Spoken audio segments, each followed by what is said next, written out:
All right, friends, welcome to another video. Today we're going to be looking at the energy of the sun as it's expressed through the Vedic nakshatras. So the nakshatras give us a higher resolution picture of the zodiac signs. Each zodiac sign contains 2.5 nakshatras. So the thing to understand is just that every nakshatra has a planetary ruler. So the ones that are ruled by the sun are the ones that we're going to be talking about today, and all three of the ones that are ruled by the sun have these things in common. It could be understood archetypally together, and that's what we're going to be talking about today.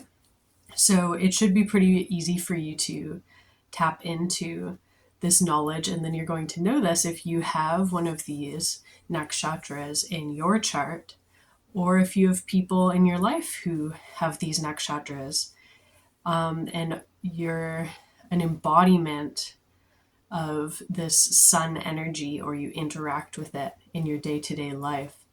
I hope that this will give you more perspective. But these nakshatras are Krittika, Uttara Phalguni, and Uttarashadha. And I learned how to do this approach from Claire Nakdi, who is here on YouTube as well, so make sure you check her out. The archetype that I have, that has channeled through for me as I've looked at people who actually have these nakshatras, so it's like an evidence-based approach. The archetype for the sun is Sophia, the Gnostic creator goddess. And there are many different ways that the Sophia myth is told, but the essence of it is that she's the aspect of the divine that became in some way separated from the realm of perfect heavenly harmony and entered into the experimental realm of matter through the desire that she had to explore and to know more about the Father. The way that her myth is told really emphasizes how, as she descended in that sense, in vibration, there were various consequences of how she entered into the experience, the emotions that she's said to have had as she was creating, then having these ripple effects of chaos and unintentional creation, all as these unintentional consequences of experimenting with creative expression through matter. And so the story of her awakening is having descended into the depths of this experience and some of the, just the polarity, the negative aspects of what's been created that has created the world that we're in now. The story is of her awakening within that experience and redeeming the experience from the inside. She is the goddess that speaks to the soul's perspective in becoming human, where as soon as you incarnate, you're subject to karma. And the way that you can get confused in matter and become emotional and make decisions that further enmesh you in ignorance and darkness is the story of the fall of Sophia and why that myth speaks to so many of us. She's kind of the major deity of Gnosticism. Carl Jung said that for the alchemist, the one primarily in need of redemption is not man, but is the deity that is asleep in matter. So this is the Sophia myth, the fall of Sophia, and then the subsequent awakening of Sophia.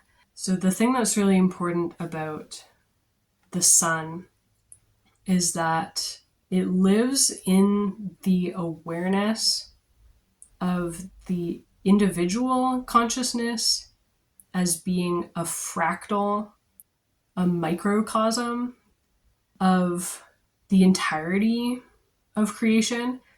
It's a complete universe unto itself. That portal to God within, and that understanding of there's nothing lacking from the individual.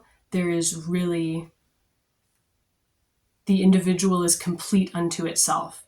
So people who actually have sun nakshatras, they live in this awareness. Like they actually have this consciousness where they're generally good at being alone because they experience literally themselves as an entire universe, as being complete. And it depends, like at your stage of consciousness. But in large part, if you have a sun nakshatra, this is a given for you. And so the primary motivation of a sun ruled person is freedom. That's what's most important to them. If you're a sun ruled person, or if there's sun ruled people in your life, it's important to know this about them, that the highest value is freedom. It's the creator that is self aware within creation. All of creation is God, but only part of creation is self aware as God. And that's what the Sophia myth really encapsulates. It's like all of it is God, but not all of it knows that. And Sophia's awakening is the process of the densest, most ignorant and dark aspects of matter that have simply forgotten that they are God, returning to that awareness. The sun in our solar system is the same way with regard to the other planets. All of the planets are God or source, but all of the planets represent a facet. You can understand this in terms of colors of the rainbow.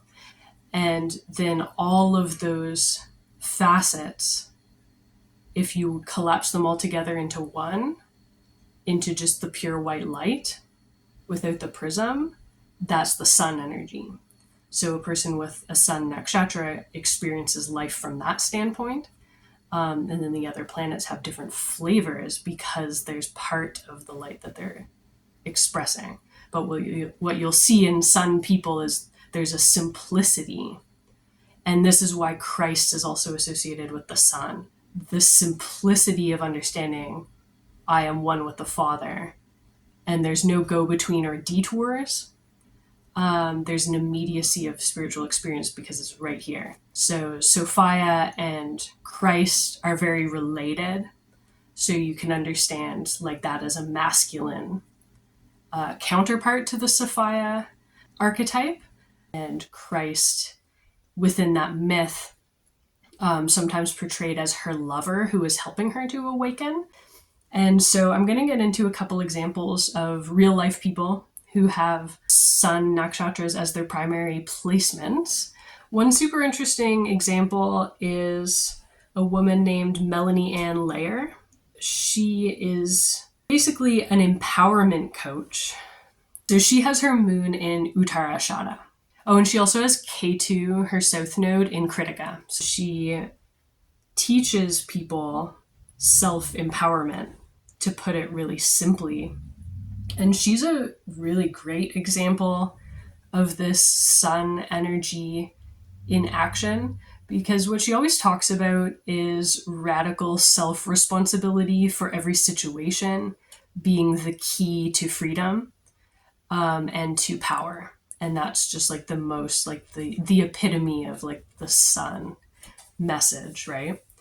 And so she, just to give you a quote from her, she says, "We lead and the universe responds." She's always talking about how you have to make the first move because you are actually the deity in matter. Like you are actually the boss of your personal universe and the universe responds to you. So that's the core of her message. And she's built this really big coaching brand and taught a lot of people. And her brand is called Alpha Femme.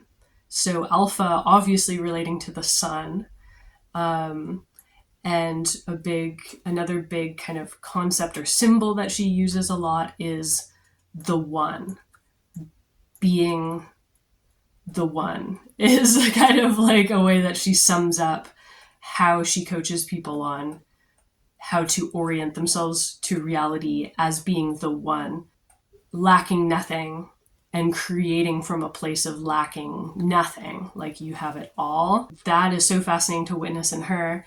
So the second example that I want to share with you today of a person who is an example of sun energy is the philosopher and polymath Walter Russell, who lived in the late 19th century and early 20th century. And so I don't know if you're familiar with his work, but yeah, he was a polymath, he was an artist, and worked a lot within the sciences in such a cutting edge way that he really wasn't accepted by the mainstream science of the time and even nowadays.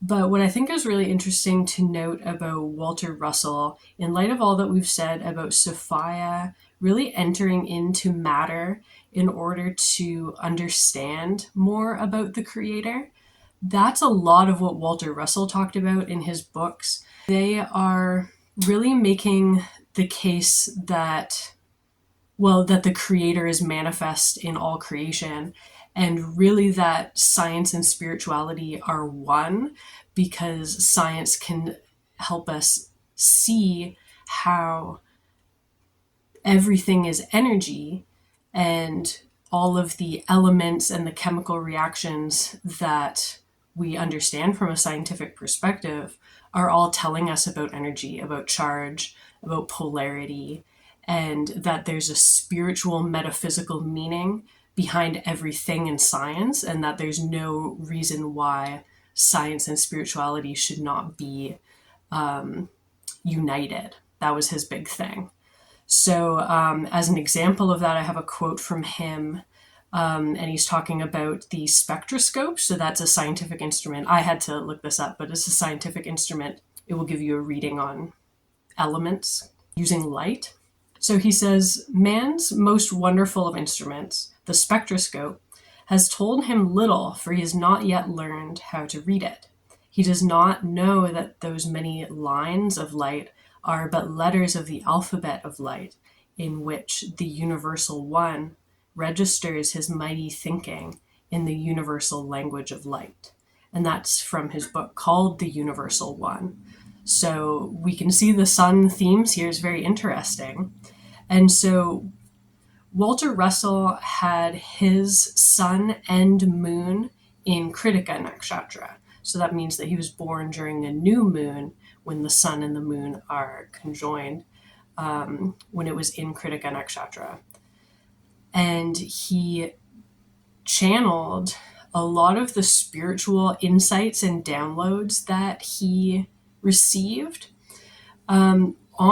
during these mystical experiences that would kick off in certain years on his birthday. So on his solar return, when the sun returned to Krittika. So I find that really interesting. That would his birthday would kick off a series of intense downloads that would last a long time, and he would be kind of like almost in a trance or mystical altered state. Super interesting. So he's an example of someone who's channeling the sun. He founded the University of Science and Philosophy, and their stated objective on their website is to study the science of spiritual man and the cosmos. So his philosophical enterprise still continues to this day at the University of Science and Philosophy. And yeah, I think his ideas are gaining more interest nowadays. So you can definitely look him up, Walter Russell. And then the third and final example is related to this, and that is Robert Edward Grant. If you're familiar with his work at all, he is still alive. He's like a modern person. And it's so funny because he is also a polymath and philosopher. And he also was born in a new moon in Krittika. So he has his sun and his moon in Krittika, the exact same as Walter Russell. He also has K2 in Uttara Phalguni. It again gives this polymath and philosopher, and as I'm saying this, it just occurred to me that the word philosopher means lover of Sophia, like lover of wisdom. So that's how it's manifesting in these men in particular, who are all about decoding the material world around us from a spiritual perspective and seeing the higher spiritual order in the material world, and the process of self-empowerment and connecting with your own divine intelligence within. And for those that think the elites keep us separated, you are the elite. You're the creator. It's your matrix. Everything that reflects in the outer world around you is a summation of your beliefs. In this world, you don't get what you deserve, but you get what you believe at your core. So a lot of what Robert Edward Grant does, he's written a lot of books on sacred geometry, mathematics, and also done a lot of decryption work, especially on sacred sites. So like decoding the pyramid structures and seeing different pyramid structures, like investigating pyramid structures throughout the world, and really decoding a lot of symbolism and hidden imagery, also in the paintings of Leonardo da Vinci. He has a series on Gaia, the streaming platform, and it's called Codex, but it's essentially really living into that archetype of the awakening one and the rememberer, and the one who is actually starting to become awake within the dream of reality and realize that we are all God incarnate. And so he actually lectures at the University of Science and Philosophy that Walter Russell founded, and he's very fascinated by the work of Walter Russell. I've heard him mention Walter Russell multiple times, and I'm sure he has some very fascinating perspectives on Russell's work, and they have the exact same nakshatra placements. So it's really fascinating, and you'll see this again and again as you study the nakshatras, that this is why we feel such a deep resonance with certain people and not others. We can pick up on these energies. We can recognize ourselves in these energies, and so you'll see Robert Edward Grant like reference Walter Russell and speak at the university that he founded, and they don't even know that these are their nakshatras, right? So that's what I'm going to leave you guys with for today. I hope that you've enjoyed this exploration. And so I'll leave some information in the description box for you to find out a little bit more about your nakshatras and what you can do with this information through booking a personal reading. I will be continuing this series on the planetary archetypes. There's 9 of them, so this is one of 9 that you've just completed. So let me know in the comments if you have any sun nakshatras. So with that said, I will leave you with that for today, and I will see you in the next one. Bye.